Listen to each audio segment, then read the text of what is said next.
Welcome back to Great Day Washington. Okay, your kids are out of school for summer, so now what? How do you avoid that kid rotting trend, or even the opposite extreme, the overscheduled summer? Does this sound familiar? It does. Here to talk about the perfect balance for your children during the summer, we have the Campfire board member, Terry Ferendi, and also Campfire alumni herself, Caitlin Cord. Thank you both for being here. Thank you for having us. We want to dive into more on what Elaine can be doing for her kids. Right. And for everyone who's home. But first, I know so many people are thinking about what happened in Texas when you hear about a camp. You, especially in the community, are thinking about the horrible and devastating tragedy that's happened there. Yeah, our hearts really go out to the folks with Camp Mystic and all the other camps in Texas. You know, one of our first goals at Campfire and everywhere else is to keep our kids safe, and this is really devastating. Yeah, I know, and people have so many memories there, and we're thinking about everybody and everyone who lost lives.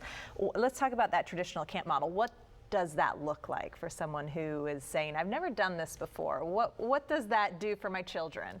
Camp is just the perfect place for young people to find their passions and their interests and their joy and connect with friends and themselves and with nature. It's that balance between kid rotting or doing nothing and being overscheduled and overstressed. Yeah. And it's a place where they can also learn some really valuable social skills, maybe outside of the classroom in a better, a different environment. In what ways and what things do you do to help those kids gain those great social skills? Yeah.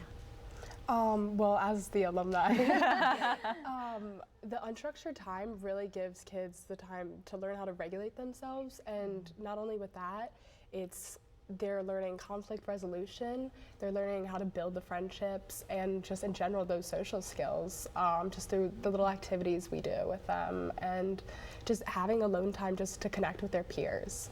And is it digital free, or can they have screens, or there's no screens at all during camp time? Well, camp changes now with the modern day, but we use technology to try and help with activities or what we're teaching, but a lot of times we encourage stepping away from it. So this unstructured time, kids necessarily wouldn't have access to technology unless they had an actual passion or a drive to use it for something they already thought of. Okay. You mentioned something about the alone time, because camp doesn't always have to be, we're going from this activity to this activity to this activity till 10 p.m. and then go to sleep, right? You allow for some downtime so kids can rest and recover. How important is that? I think it's massive, just seeing it as an alumni and now staff for Campfire. Just giving them a 20-minute break to pick if they want to read, color, draw, or something. It completely changes how they come back into whatever we're doing next, and also their relationships together are so much better if you just give the time to just mix. Good camps are all about choice, right? So that young people can choose what they want to do with supports from great counselors and educators, and then from their peers that are of mixed age too. They don't always get that experience that they might get in school. Terry, did your kids do this? Or I think I've been through 300 hours of summer learning programs over time. I always want to say you don't have to run around, right? In the DC area, you could run to zoo camp and robotics camp and this and that. But I really encourage people to find the camp that fits their kid, and Campfire camps are pretty low key and based on nature, whereas other camps are at rec centers or sports based. You don't have to run all over to this have would a be good one experience. drop off.